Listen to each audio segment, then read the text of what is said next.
जय गुरुदेव।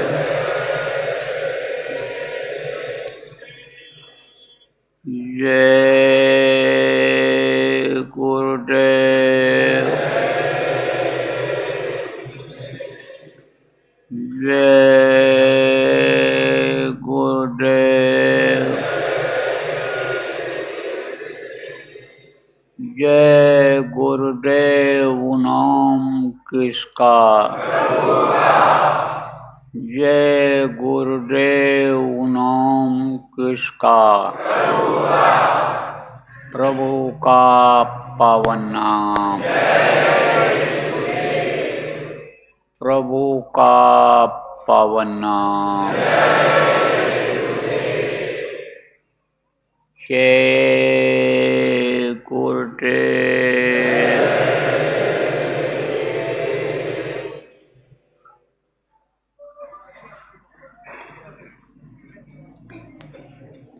सर्वसमर्थ सर्वत्र स्मरणीय परम पूज्य गुरु जी महाराज, उपस्थित सभी साधक, कार्यकर्ता, जिम्मेदार, प्रेमी, बच्चों एवं बच्चियों, आज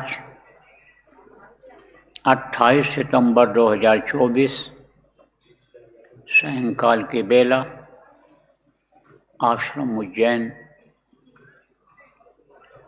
ध्यान भजन का अवसर।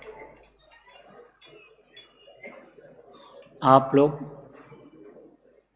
गुरु महाराज के मासिक भंडारे के अवसर पर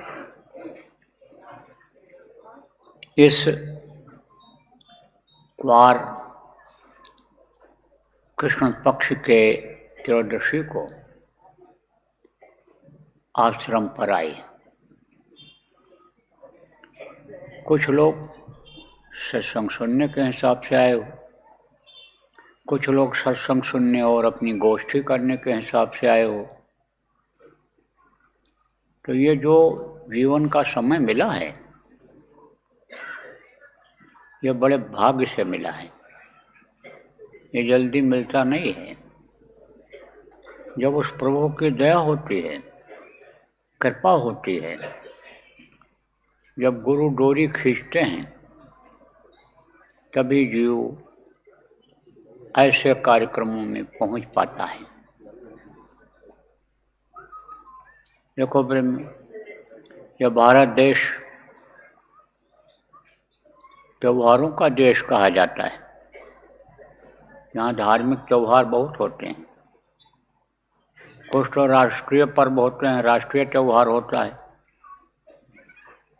जैसे आपका स्वतंत्रता दिवस है, गणतंत्र दिवस है, गांधी जयंती को भी एक पर्व के रूप में लोग मनाते हैं। तो ये क्या है? ये राष्ट्रीय पर्व है। और ये जो त्योहार आते हैं, ये धार्मिक हैं, ये धार्मिक पर्व कहलाता है। जैसे अमावस्या पूर्णिमा आती है, जैसे मान लो आपका कार्तिक पूर्णिमा है, क्वार की शरद पूर्णिमा है, अन्य पूर्णिमा है। तो उस दिन लोग क्या करते हैं?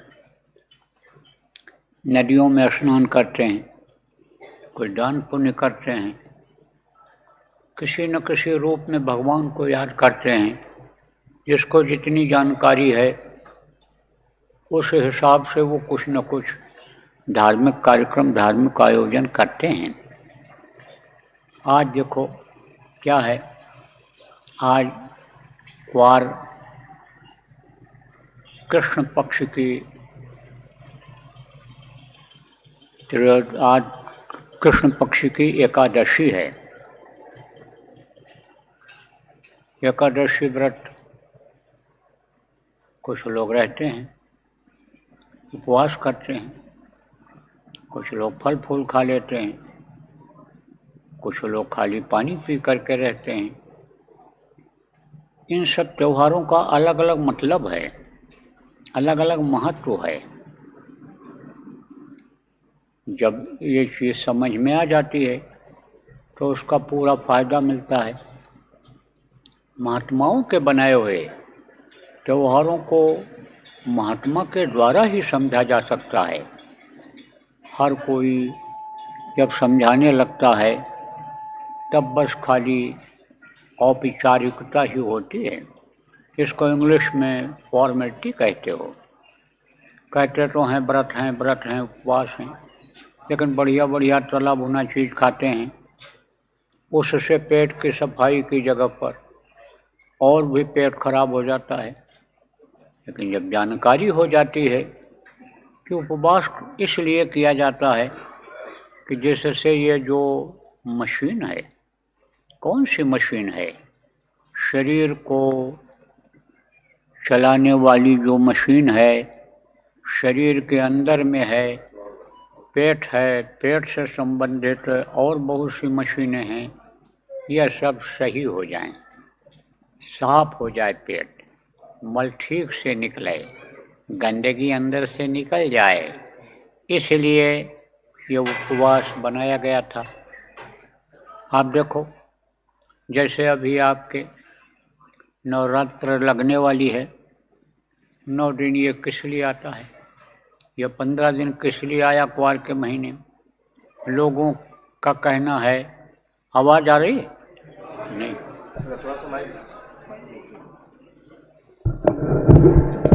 अरे आवाज आई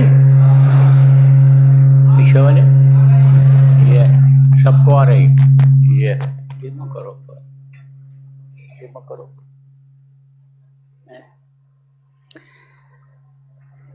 तो अब आप ये समझो प्रेमियों,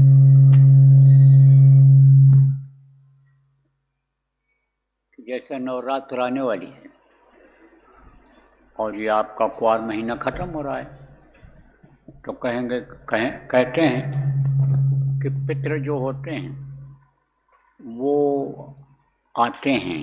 कहाँ आते हैं? जहाँ पर वो पहले मनुष्य शरीर में थे, रहते थे, जिन घरों में रहते थे उनमें आते हैं। वो किस लिए आते हैं? अपनी भूख मिटाने के लिए। उनका भोजन क्या है? सुगंधी है। इस मनुष्य शरीर में वो पितृ नहीं रहते हैं, वो अन्य योनियों में रहते हैं। कौन सी योनि है? वो योनि है लिंग शरीर वाली योनि। 17 तत्वों का जो लिंग शरीर होता है उसमें वो जाते हैं, लेकिन उसी में देवता भी रहते हैं और उसी में ये भी चले जाते हैं।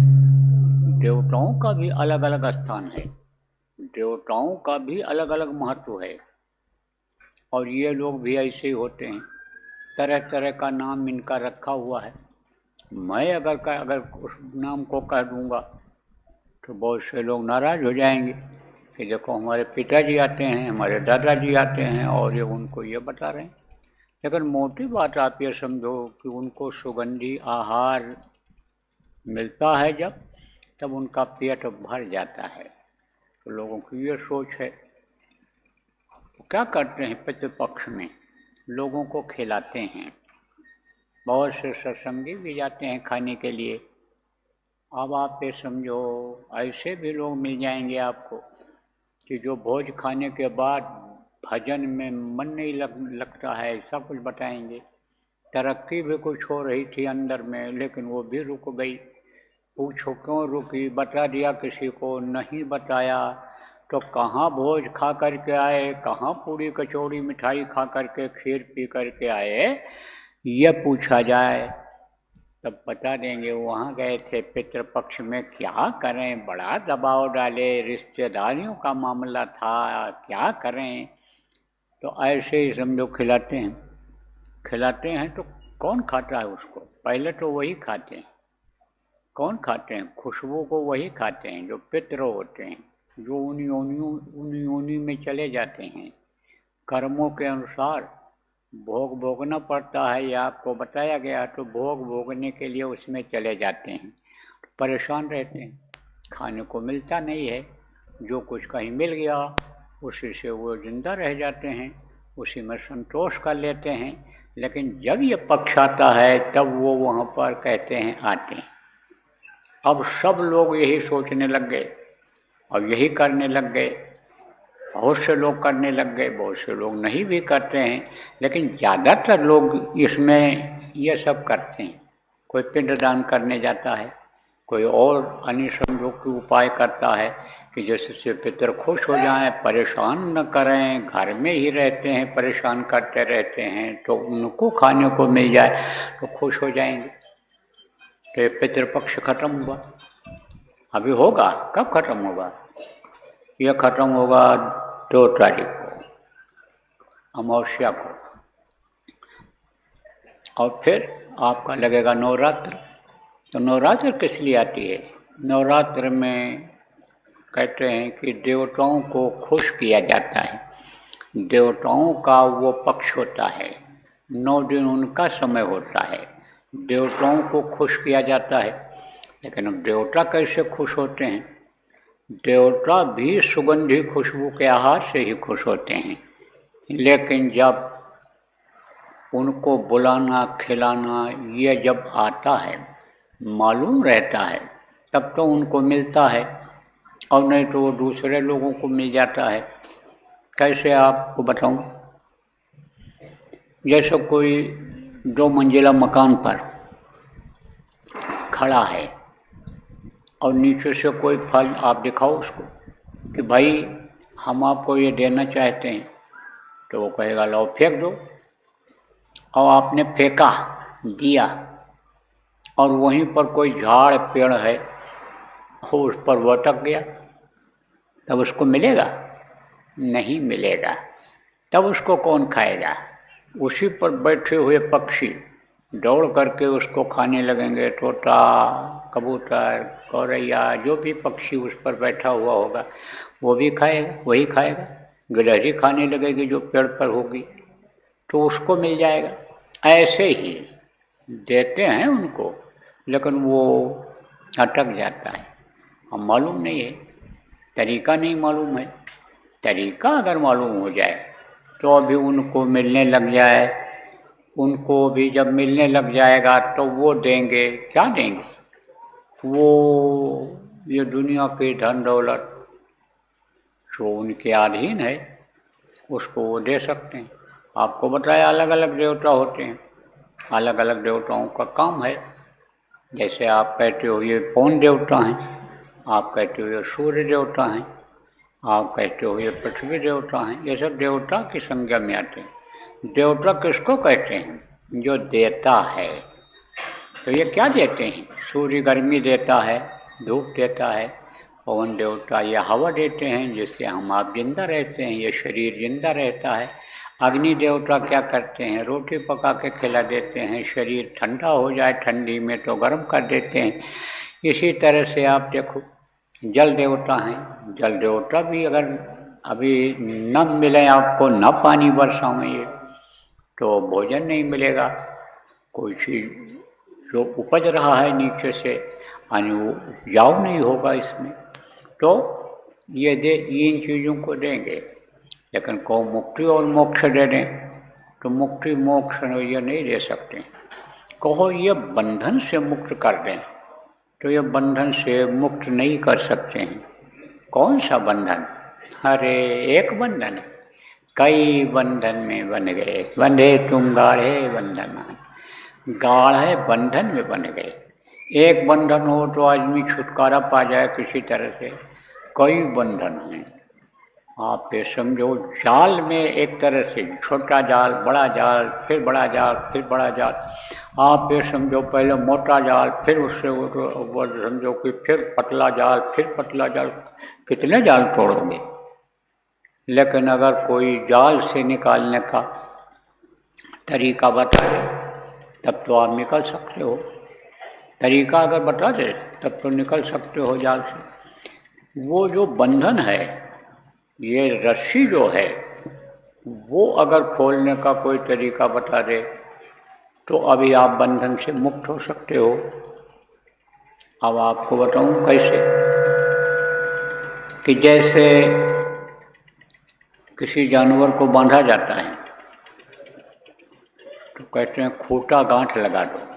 खूंटा गांठ किसको, खूंटा किसको कहते हैं? लकड़ी, लोहा, कोई चीज़ जमीन में ऐसे धंसा देते हैं, गाड़ देते हैं और उसमें बांधते हैं जानवर को। तो कहते खूंटा गांठ लगा दो कि जिससे खोल करके निकल न जाए वो। तो खूंटा गांठ लगा दिया। अब खूंटा गांठ अगर खोलना नहीं जानते हैं आप, अगर कोई जानकार भी हो कि जो गांठ को खोल लेता हो, लेकिन खूंटा गांठ खोलना नहीं जानता है तो वो खोल नहीं सकता है। वो तो और टाइट होता चला जाएगा अगर इधर ऐसे खींचेगा। और अगर कोई जानकार है तो पहले उसको ढीला करेगा, दबाएगा ऐसे, और उसके बाद फिर उसको खींचेगा तब खुलेगा। जैसे पजामा बांधा जाता है, अब अगर दोनों दो रस्सी होती या वही दोनों रस्सी जुड़ी हुई भी है और अगर उसमें छोटी बड़ी रस्सी इधर की उधर खींच दिया तो और टाइट होता चला जाएगा।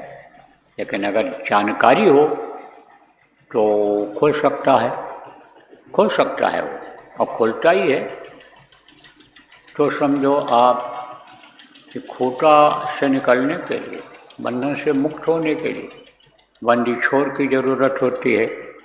जाल से निकलने के लिए आप समझो उसके लिए भी जरूरी होती है। तो कौन कौन जाल हैं? यह हृदय जाल,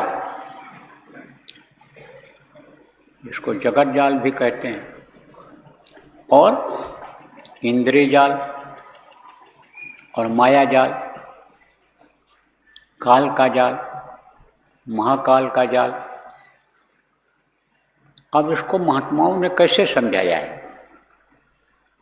कविता, किस्सा, कहानी, दोहा, छंद में बना करके और लोगों को समझाया है। जैसे कहा कि हंस माया जाल हृदय, देखो इंद्रिय जाल, 10 इंद्रियों का भोग, तेरे पले पड़ी गले की फांस। ये गले की फांस हो गई। पैर में रस्सी बांध दिया जाए, फांस माने क्या होता है? रस्सी होती, पैर में बांध दिया जाए तो अगर पैर खींचेगा भी, रस्सी खींचेगी भी, आगे बढ़ना चाहोगे तो क्या टाइट होगा? पैर टाइट होगा। और पैर अगर टाइट हो जाएगा, रस्सी अगर पैर में अगर ज़्यादा बन गई तो दर्द ही होगा, मरोगे नहीं। और गले की जो रस्सी है अगर वो टाइट हो गई है तो फिर फांसी हो जाएगी, प्राण निकल जाएंगे। तो पड़ी गले की फांस, ये जो इंद्रियों का है, अभी आपको समझा देता हूँ। ये गले की फांस हो गई और इससे अगर निकल जाओ आप, इंद्रियों के अन्य 10 इंद्रियों का भोग, इन भोगों को अगर छोड़ दो, कोई भोग को छुड़ाने वाला, बताने वाला, तरीका बताने वाला मिल जाए, इससे निकल जाओ तो अंदर में माया जाल है। अब जो आप सत्संग सुनते रहते हो उनके समझ में आएगा, और जो मान लो नामदान लेने के लिए आए हो, पहली बार आए हो, उनके समझ में हो सकता है पूरा ना आवे। तो अंदर में है क्या है? माया जाल है। माया जाल में ये जीव फंसता है। हंसी हंस माया जाल बिछाया और निकसन का कोई राह न पाया। माया का जो ये जाल है, यह दुनिया संसार के जितने भी जाल हैं इनसे बहुत बड़ा जाल है, क्योंकि वो बड़ा लोक है, विस्तार माया और काल का ही है। तो उसमें जगह जगह पर नहीं संतो जाल बिछा दिया माया ने। यहाँ से निकल जाओ तो आगे नहीं निकल सकते हो, फिर और आगे जाके फंस जाओगे। कई अन्य समझो कि एक तरह से दरवाजे हैं, एक तरह से समझ लो कई दरवाज़ों को पार करना पड़ता है निकलने के लिए जीव को, जीवात्मा को अपने घर, अपने मालिक के पास पहुंचने के लिए। और उन सब से अगर निकल गए तो काल अपना जाल जुदा ही बिछा रहा और जो जो गए उन्हीं को लौटा रहा है। कहा गया काल माया ने जाल बिछाया, निकसन का कोई राह न पाया। जल्दी जल्दी निकसने का कोई रास्ता पा ही नहीं सकता है कि जाल को काट करके और निकल जाए, रास्ता ही नहीं मिल सकता है। इसीलिए तो कहा गया गुरु मेरे भव बंधन को काटो, इस भव के बंधन को सबसे पहले काटो। कहा काल जाल को काटो मेरे गुरु, मेरे काल जाल को काटो। हे मेरे समृद्ध गुरु, हे मेरे सच्चे गुरु, हे मेरे परम पिता, आप मेरे काल जाल को काटो, माया के जाल को काटो। आप ही काट सकते हो, जानकार हो। काटने का तरीका आपके पास है, हमको बताओ, हम भी मेहनत करेंगे, आपकी दया होगी, कट जाएगा। और एक जाल ऊपर है, कहाँ है? महाकाल का जाल, नीलम कुंड रतन नलपाल। और महाकाल ने रचिया जाल, महाकाल ने जाल बिछा दिया। और वहाँ तो आप हजारों वर्ष पड़े रहो, इतना लंबा सफ़र हो, महाशून्य का मैदान, और वो वहाँ से निकल पाना बड़ा मुश्किल है। बगैर साथी के, बगैर मददगार के आप सफ़र को पूरा नहीं कर सकते हो। लेकिन जब बंदी छोर मिल जाते हैं, समर्थ गुरु मिल जाते हैं और रास्ता बताने वाले मिल जाते हैं, तो बंधन से मुक्त करा देते हैं। प्रेमियों, हम आप सब भाग्यशाली हैं जिनको ऐसा हथियार मिल गया कि ये सारे बंधन कट जाएं। ये चाहे ये जाल हो और चाहे ये सब बंधन हो जगह जगह के, वो इससे कट सकते हैं। लेकिन जब ये चीज़ समझ में आ जाए तब एक ही चीज़ से, एक ही हथियार से, अन्य समझो सारे इनके हथियार फेल हो जाएं। अब एक दृष्टांत सुना करके आपको समझाता हूँ। एक आदमी था, बड़ा गरीब था, मां अंधी थी, उसके कोई औलाद यानी कोई लड़का लड़की भी नहीं था। तो फिक्र में रहता था, चिंता में रहता था। कोई न कोई समस्या आती रहती थी। एक तो गरीबी की समस्या, गरीबी एक दुखदाई चीज़ है मनुष्य के लिए। रोटी की समस्या, कपड़े की समस्या, मकान की समस्या, ये एक दुखदाई है, महा दुखदाई है कि हम क्या खाएंगे, कैसे शरीर को चलाएंगे। हमारे आश्रित जो परिवार वाले हैं, बच्चे वाले हैं, इनको हम कैसे खिला पाएंगे, बूढ़े माँ बाप को कैसे खिला पाएंगे, बच्चों की परवरिश कैसे कर पाएंगे, तो भी एक समस्या है। अम्मा की सेवा करना पड़ता था, अंधी थी, आप फिर समझो औलाद नहीं था, उसकी भी फिक्र थी। किसको ज़्यादा थी? उसके पत्नी को ज़्यादा थी, क्योंकि वो ये स्थान जो होता है, अन्य पुत्र प्राप्ति जिसको नहीं हो पाती है, उसको लोग बहुत अच्छी नज़र से नहीं देखते हैं। हालांकि ऐसा नहीं होना चाहिए। ये सब कर्मों का खेल होता है, लेना देना होता है, कर्जा का अदायगी होता है। जिसके बच्चे हैं, देखो वही नहीं काम कर रहे हैं, वही नहीं सेवा कर रहे हैं, वही घर छोड़ करके भग रहे हैं, वही घर से बाहर लोगों को, माता पिता को निकाल दे रहे हैं, वही जिनको सेवा करने का, बना के खिलाने का, बीमार का, बुढ़े का, वही चले जाते हैं। कहाँ चले जाते हैं बेचारे? कमाने के लिए दूर दूर चले जाते हैं। तो वो काम आते हैं यहाँ? अरे रुपया कोई खाएगा? तो रुपया कोई नहीं खाता है। सोना चांदी भी अगर कोई खरीद करके ला करके दे दे माता पिता को, बुढ़े को, तो खाएगा उसको तो बाजार से कोई लाने वाला मिल जाए, सामान अनाज राशन पानी मिर्च मसाला लाने वाला मिल जाए, बना के खिला दे, तो उसका वो समझता है कि ये सेवा कर रहे हैं। तो जो करता है उसको उसकी सेवा वो करता है। तो ये सोचना नहीं चाहिए, ये लेना देना होता है, कर्म यानी अदायगी होती है इसमें।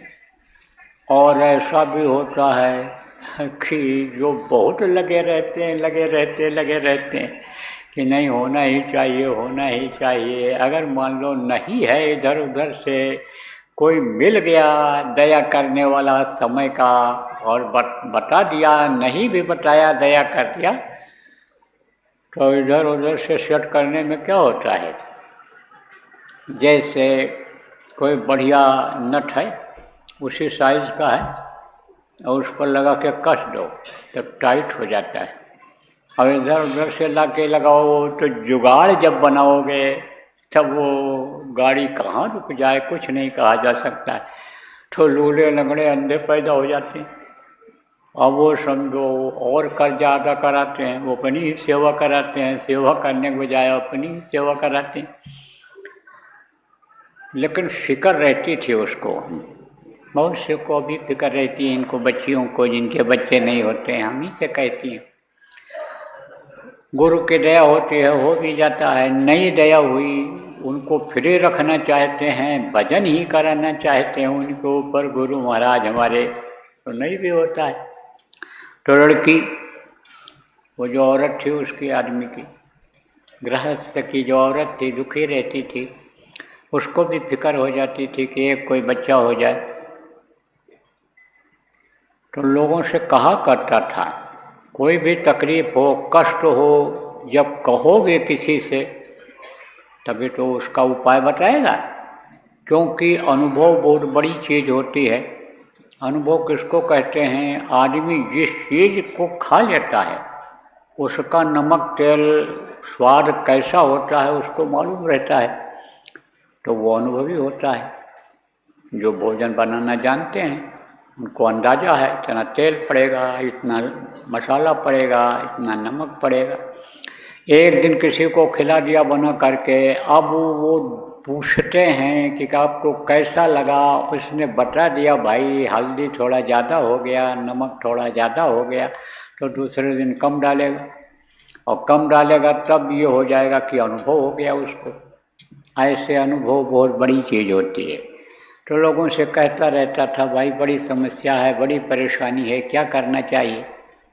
तो कोई मिला तो कहा, भाई विष्णु भगवान तीनों देवों में सबसे बड़े हैं और उनको पालन का काम मिला है। पालन किसको कहते हैं? रोटी रोजी की व्यवस्था ये सब वही करते हैं, वही देते हैं। उन्हीं को राम भगवान कहा गया, अजगर करे न चाकरी, पंछी करे न काम, दास मलुका कहे गए सबके दाता राम। उनको लोगों ने कहा वो दाता हैं, तो उनकी करो तुम पूजा, उनकी करो तुम तपस्या, उनको लगाओ ध्यान। जब वो तुमको मिल जाएंगे, दिखाई पड़ जाएंगे, तो वो तो दाता हैं, उनसे जो मांगोगे वो देंगे। देने लायक तुमको जो होगा वो देंगे, तो तुम उनसे मांगो, उनको खुश करो। तो लग गया। हम आप क्या करते हैं? आलस्य करते हैं। हम आप क्या करते हैं? विश्वास नहीं करते हैं। गुरु पर विश्वास नहीं किया हमने आपने। हम अपनी भी बात करते हैं, आपकी ही क्यों कहें, आप नाराज हो जाओ। पूरा विश्वास और गुरु की बातों पर हो जाए तो अधूरा रह ही नहीं सकते हो। क्यों? क्योंकि विश्वास फलदायकम, विश्वास फल देता है। और विश्वास अगर नहीं हुआ तो समय जीवन का ये निकल जाता है, और इच्छा होते हुए भी चीज़ नहीं मिल पाती है। लेकिन विश्वास के साथ देखो जब लगा जाता है दुनिया की चीज़ों को पाने के लिए, तो उसमें कामयाबी मिल जाती है। जैसे आज आपकी गोष्ठी हुई, कुछ लोग तो अभी आएंगे, ज़्यादातर लोग आप पहले आ गए। तो एक कहावत है, पहले मारे कभी न हारे। पहले अगर पहुंच जाए आदमी तो उसको फिर कोई गिरा चित नहीं कर सकता है। एक बार अगर पटक दिया उसको किसी को भी, एक बार अगर पटकनी दे दिया तब उसका मनोबल डाउन हो जाता है, वो उतनी हिम्मत उसमें नहीं रहती है। मान लो एक बार पटक दिया और फिर ये हुआ कि नहीं नहीं फिर से होगी लड़ाई, अब फिर से लड़ना पड़ेगा कुश्ती, तो समझो जो नीचे गिरता है हारता है उसकी हिम्मत कम हो जाती है, और जो जीत जाता है उसके अंदर उत्साह आ जाता है, हिम्मत बढ़ जाती है उसकी। तो ऐसे ही समझो कि पहले आप आ गए, अब आप लोगों को कुछ काम मिला था, जिम्मेदारों ने दिया था, और उसमें आपको कामयाबी मिली। क्यों मिली? क्योंकि आपने विश्वास किया उनकी बातों पर, जिम्मेदार प्रेमियों की बातों पर। भाई मनोबल ऊंचा करके काम में लगो, और कामयाबी मिली तो पहले आप आ गए। अब वो लोग जो कामयाबी वाले नहीं हैं वो धीरे धीरे मुरझाते हुए आएंगे, और आप सीना तान करके आ गए। तो आपने विश्वास तो किया गुरु के काम को आगे बढ़ाने के लिए, गुरु के नाम को आगे बढ़ाने के लिए, आप ये समझो कलयुग को चित्त करने के लिए, सतयुग लाने के लिए आपने विश्वास किया, आपने हिम्मत किया, तो आप उसमें कामयाब हो गए। तो विश्वास होना चाहिए, और विश्वास के साथ आदमी जो लगता है उसमें वो कामयाब हो जाता है। तो लगन लगी उसको, और इच्छा किया उसने कि हम विष्णु भगवान का दर्शन करके ही दम देंगे। जैसे साधना में आपको बताया गया कि जब बैठो गुरु से दया मांगो और संकल्प बनाओ कि आज हम कुछ हासिल करके ही उठेंगे। मन को समझाओ कि भाई मन मैंने संकल्प बना लिया है कि हासिल करेंगे, तो मेरा साथ दे दे। मन को अगर मना ले जाओगे तब कामयाबी मिल जाएगी, और नहीं तब नहीं मिलती है। तो उसने तपस्या किया। तपस्या किसको कहते हैं? तपाते हैं शरीर को, कष्ट देते हैं। कैसे भी कष्ट दो आप, नंगा रह करके कष्ट दो। कष्ट कब होता है? जब लू लगती है, जब ठंडी हवा लगती है, बारिश में जब ये शरीर भीगता है तब कष्ट होता है। तो पहले बहुत लोग तपस्या करते थे, कष्ट देते थे शरीर को, तरह तरह से कष्ट देते थे, सुखवा देते थे, ऐसे सूख जाता था। मन और शत्रुपा जब साधना करते थे तो एकदम सूख गए थे, केवल हड्डी हड्डी ही रह गई थी, बाकी कुछ नहीं, समझो जिंदा ही जिंदा थे। लेकिन लगे हुए थे कि आखिरी दम तक हम लगे रहेंगे, यानी समझो कि प्राण तन से निकल न जाए तब तक हम लगे रहेंगे, आशा बनाए हुए थे। तब फिर उस मालिक की दया हो गई, जब वो रट लगाए हुए थे तो शब्द उनके कान में पड़ गया, आवाज़ ऊपर से आ गई, श्रवण रंध और उर जब आया, जब अंदर में गया वो शब्द, तो शब्द की ताकत से उनके अंदर ताकत आ गई। वही नसें जो सिकुड़ रही थीं वही फिर फैल गईं, वही कमल के जो कमल शरीर को चलाते हैं उनकी जो पंखुड़ियाँ हैं वो ऐसे नीचे ही झुकने वाली थी, वो सब फिर ऊपर की तरफ चली गईं। उनमें भी जान आ गया कि जैसे कोई फूल मुरझा रहा हो, पेड़ मुरझा रहा हो, और उसमें जल आप डाल दो, पानी डाल दो तो फिर हरा हो जाता है। ऐसे ही जब आवाज़ आई तो हृष्ट पुष्ट तन भय सुहाए, मानो अभी भवनते आए, एकदम हृष्ट पुष्ट हो गए। तो आपको समझने की ज़रूरत है प्रेमियों कि अब तो कोई तपस्या रह नहीं गई, अब तो कोई कठिन साधना रह नहीं गई, अब तो बस खाली शरीर को साधना है। मन के कहने पर इसको उठने नहीं देना है। 1 घंटा अगर बैठने का है तो मन को उस समय पर मनाओ। मन अगर नाराज भी हो जाए, लेकिन मन को नाराज भी हो जाने दो, उठो मत। अरे भगेगा ही तो, भगते भगते थकेगा तब तो आपका काम बनेगा। तो आप ये समझो कि केवल शरीर को और मन को साधना है, पहले तो बहुत साधना करने के लिए लोगों को उपकरण इकट्ठा करने पड़ते थे। उपकरण किसको कहते हैं? जैसे ये फूल, पत्ती, जौ, तिल, मेवा, ये सब उपकरण। जैसे प्रयोगशाला का उपकरण होता है, जैसे औजार होता है गाड़ी बनाने का, अन्य चीज़ों को बनाने का, ऐसे लोगों को अपना ये साधना करने का, ये तप करने का उपकरण इकट्ठा करना पड़ता था, औजार इकट्ठा करना पड़ता था। अब तो कुछ नहीं, अब तो बस खाली शरीर को साध लो, कहीं भी बैठ जाओ, किसी भी हालत में बैठ जाओ और मन को साधो। तो मैं आपको बता रहा था कि साधना किया उसने, गृहस्थ ने, और विष्णु भगवान की दया हुई, दर्शन हो गया उसको अंतर में। तो विष्णु भगवान ने कहा, भाई मेहनत तो तुमने किया है, लेकिन इतना ही मेहनत किया है कि जितना फल तुमको मैं दूंगा उससे ज़्यादा नहीं कि सारी चीज़ें तुमको मिल जाएं। तुम जिस लिए साधना कियो, किस लिए साधना किया था उसने? कि यही हमारी गरीबी दूर हो जाए, ये तकलीफ दूर हो जाए, दुनिया की चीज़ों के लिए ही उसने समझो तपस्या किया था। अगर ये इच्छा रख करके वो तपस्या करता कि हमारी आत्मा ये विष्णु लोक तक पहुँच जाए, तो उस हिसाब से जब वो करता तो वो तो मालूम भी नहीं था उसको, क्योंकि ऐसे गुरु तो मिले नहीं कि जो विष्णु लोक ही तक पहुँचा देते। वो तो उन चीज़ों को पाने वाले मिले और उसी तरह का उपाय बताया, तो उसी तरह का उपाय उसने किया। खुश हुए विष्णु जी। विष्णु ने कहा, देखो एक वरदान तुमको मिलेगा, एक वरदान मांग लो जो तुमको मांगना है।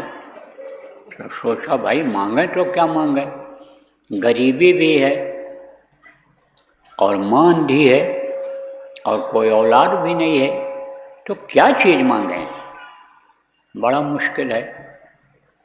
कहते हैं ना, कोई चीज़ के लिए जल्दबाजी नहीं करनी चाहिए, सोच विचार करके काम करना चाहिए। बिना विचारे जो करे सो पीछे पछताए, काम बिगाड़ो अपना जग में करे हंसाए, इसलिए सोच विचार करके तब काम करना चाहिए। तो कहा, सरकार दया हो जाए, हमको थोड़ा समय दे दीजिए, हम सोच समझ करके मांग लेंगे। बोले ठीक है, 24 घंटे का समय तुमको मिलेगा, इसी टाइम पर तुम फिर मांग लेना। तो आप ये समझो चला गया।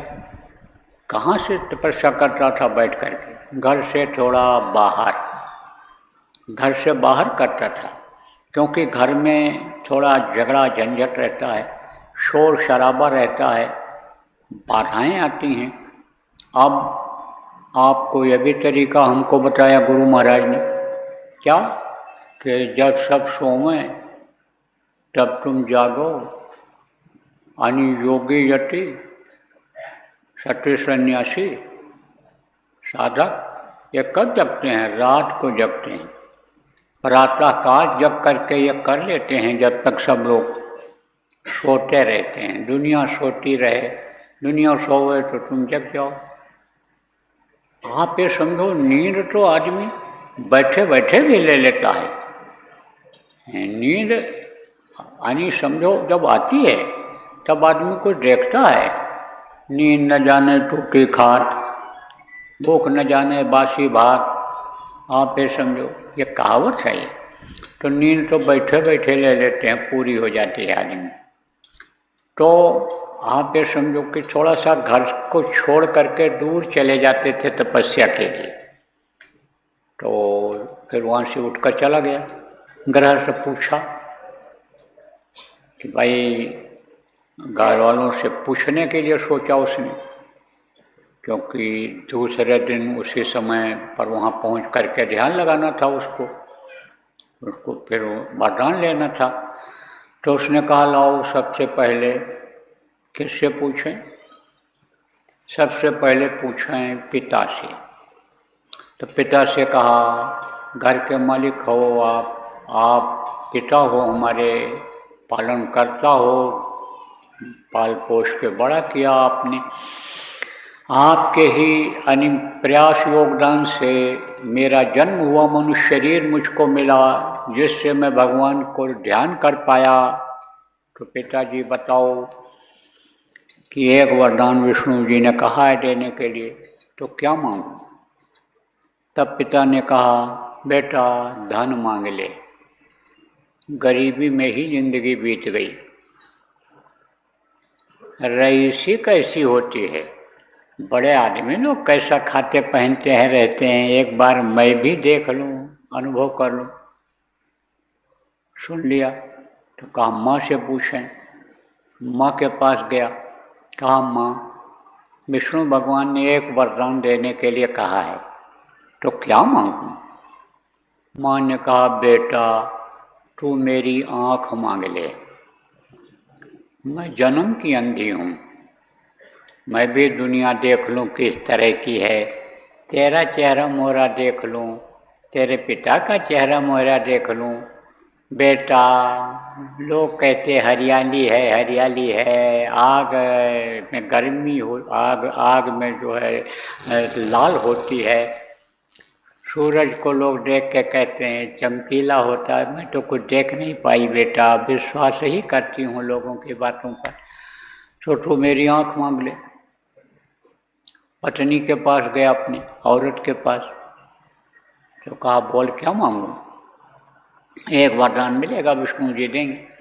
उसने कहा मेरे पति देव एक औलाद मांग लो, कुल खानदान में कोई हो जाए, संभालने वाला जिसको हो जाए, हमारे तुम्हारे बाद कौन यहाँ रहेगा, क्या होगा, बड़ा मुश्किल है, मेरी भी इच्छा पूरी हो जाए, मेरी भी गोद भर जाए, मैं भी यानी समझो कि देख लूँ अपने बच्चे के चेहरे को, किलकारी देख लूँ, उसकी आवाज़ सुन लूँ।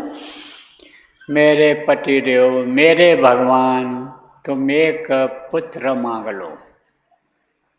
अब बड़े चक्कर में वो पड़ा, मांगू तो क्या मांगू, ये तीन बात मांगने के लिए, तीन चीज मांगने के लिए कह रहे हैं। उधर धीरे धीरे समय नज़दीक आता जा रहा है, तो बोला चलते हैं, बैठते हैं, ध्यान लगाते हैं, उस समय जो समझ में आएगा वही मांग लेंगे। तो जा रहा था, उधर से एक महात्मा आ रहे थे, जानकार थे, विष्णु भगवान की भी पूजा करने के लिए कोई जानकार ही बताया था उसको। एक तरह से विष्णु भगवान का दर्शन जो हुआ, और जिसने रास्ता बताया वो भी गुरु ही था, लेकिन गुरु गुरु में भेद है, गुरु गुरु में दो, गुरु गुरु में भेद होता है, गुरु अलग अलग होते हैं, शब्द पारखी और हैं, कहा ना, शब्द जो पारखी होते हैं, बाकी चावल मोट, बाकी जो होते हैं वो अलग होते हैं। तो जिसको जो जानकारी होती है वो तो बताता ही बताता है। तो गुरु का स्थान तो ऊंचा होता है, लेकिन जानकारी अलग अलग होती है। जैसे मास्टर जी होते हैं, 5 पढ़ाते हैं, 8 पढ़ाते हैं, 10 पढ़ाते हैं, और 12-16 वाले भी मास्टर जी होते हैं, नाम मास्टर जी ही है, गुरु जी ही है, लेकिन जानकारी अलग अलग है। तो ज़्यादा जानकारी वाले महात्मा थे वो, तो देखते ही पहचान गए उसको। तो दुखी है बेचारा, अंदर से दुख होता है, अंदर का दुख छिपता नहीं है, चेहरे पर आ जाता है, आँखों से निकलने लगता है, आँखों से निकलने लगता है। आप पे समझो जब दुखी होता है आदमी, बोलता कुछ नहीं और आँखों से निकलने लग जाता है।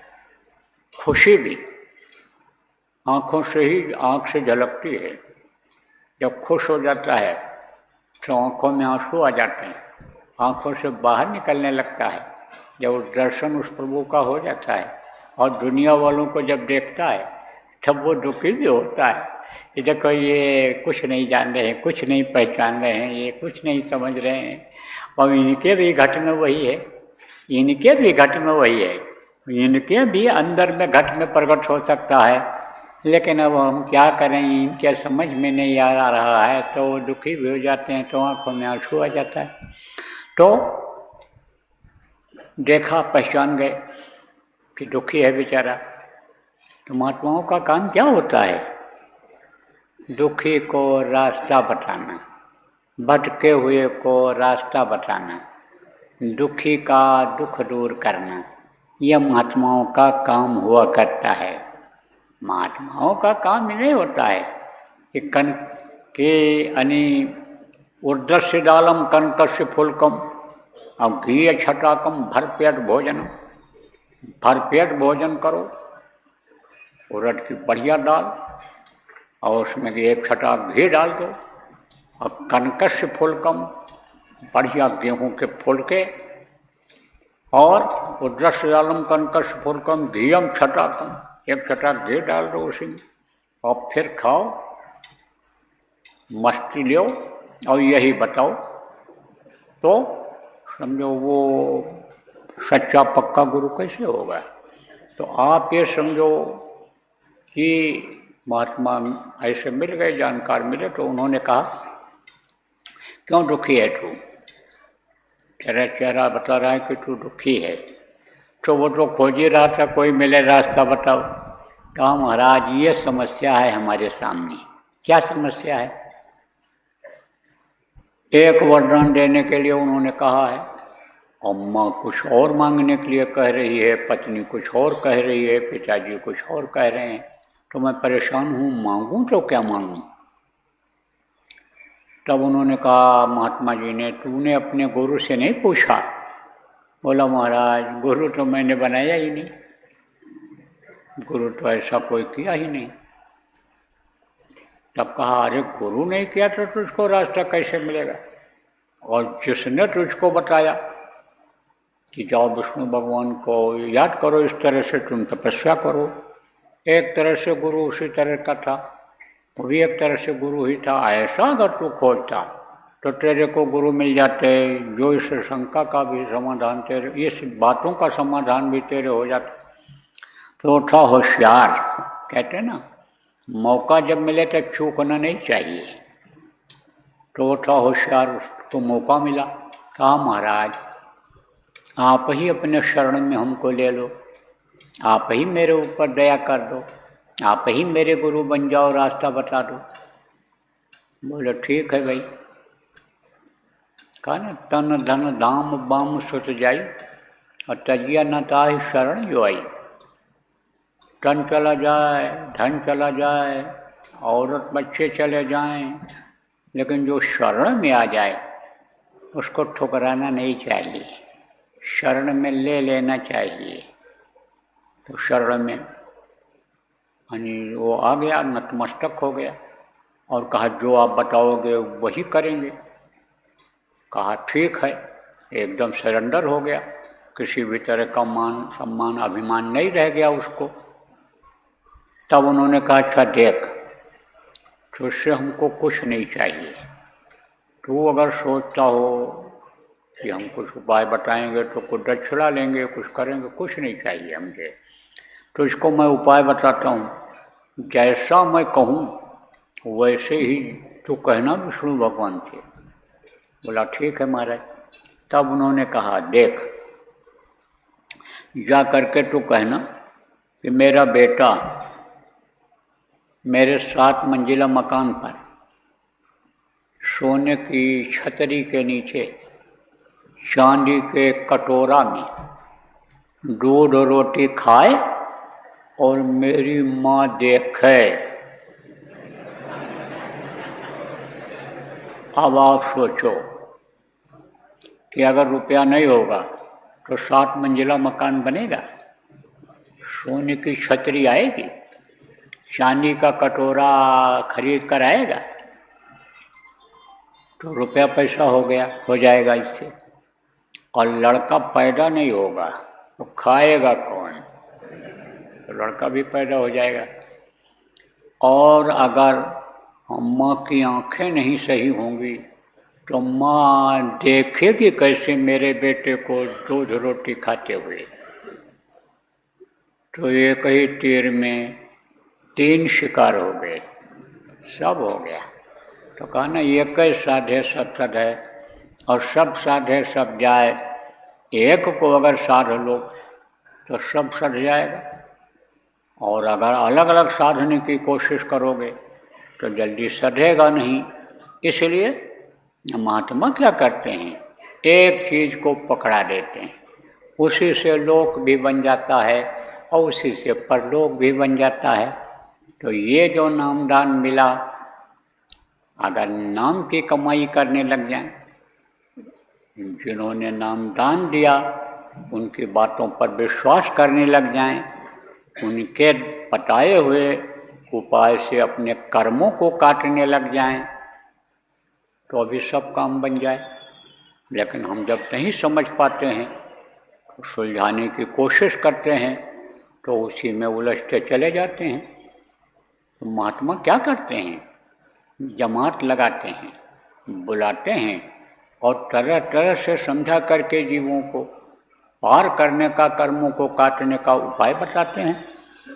जितने भी उपाय महात्माओं ने बताए, कर्मों को काटने का, बाधा और तकलीफ काटने का, ये जो इंद्रियों का जाल है काटने का, ये माया काल का, महाकाल का जाल है काटने का, जितने भी महात्माओं ने उपाय बताया उसमें यही प्रेमियों भजन, सेवा और सत्संग यही बताया है कि बराबर सत्संग सुनते रहो, बराबर ध्यान भजन करते रहो, बराबर सेवा करते रहो, इससे तुम्हारे कर्म कटेंगे।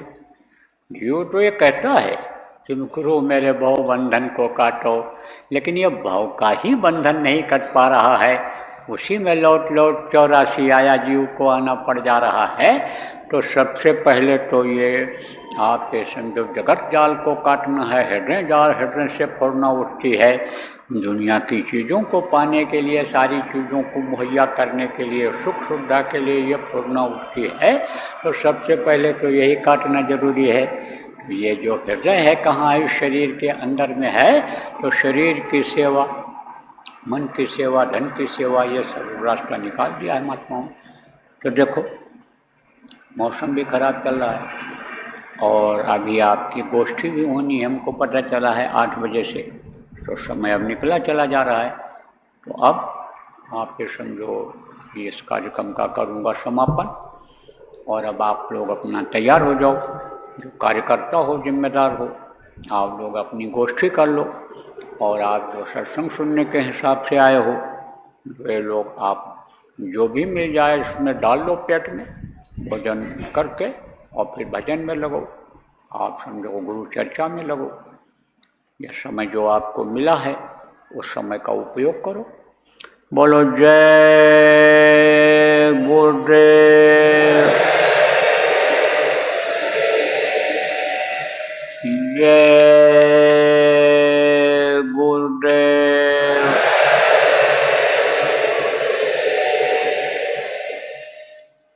मेहर के नजर करो मेरी ओर, मेहर के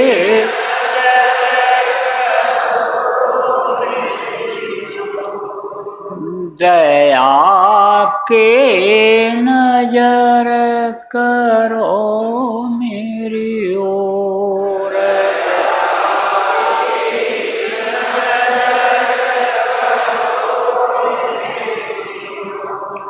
निश दिन तुम्हें निहारूं सतगुरु,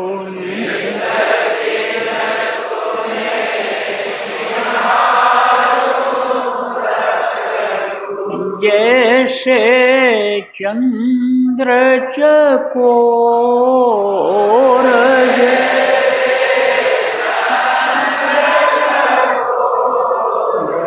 दया के नजर करो मेरी ओर,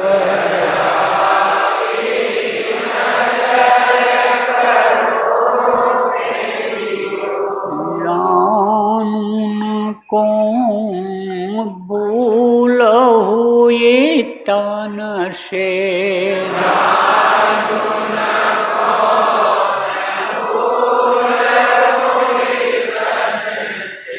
लियो हमसे मुख मोड़,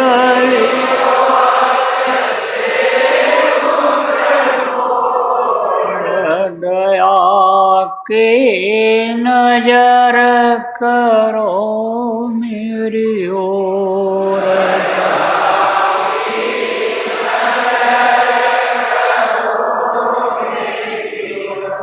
बालक जानी चूक विसराओ,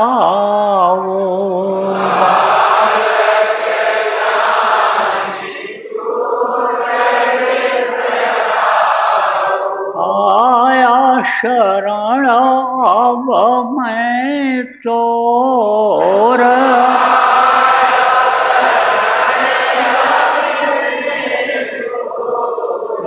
दया के नजर करो मेरी ओर।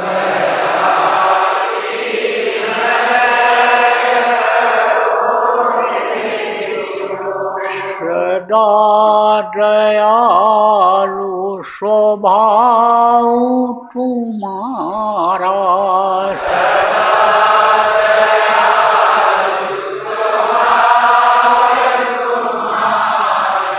मेरी वेरिया कस भयऊ कठोर में।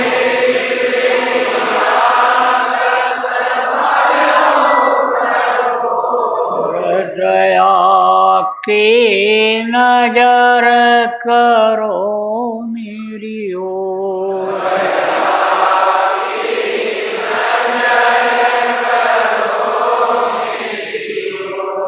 शरणागत की लाज न राखो,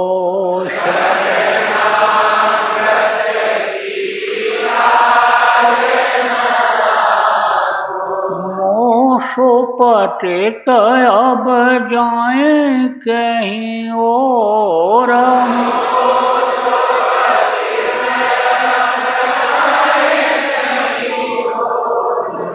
दया के नजर करो मेरी ओर।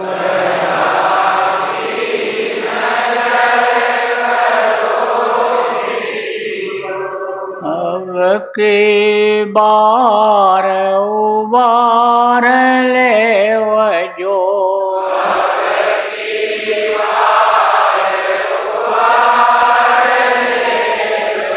फिर न डरब पग यही मगओर। वीर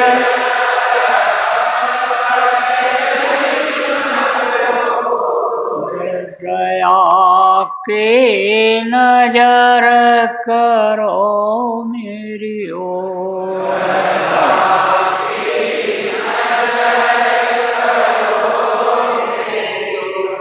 मेहर के नजर करो मेरी ओर।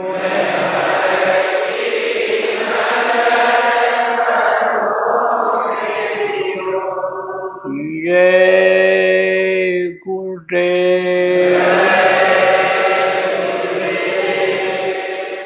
जय गुरुदेव, जय गुरुदेव, जय गुरुदेव, जय जय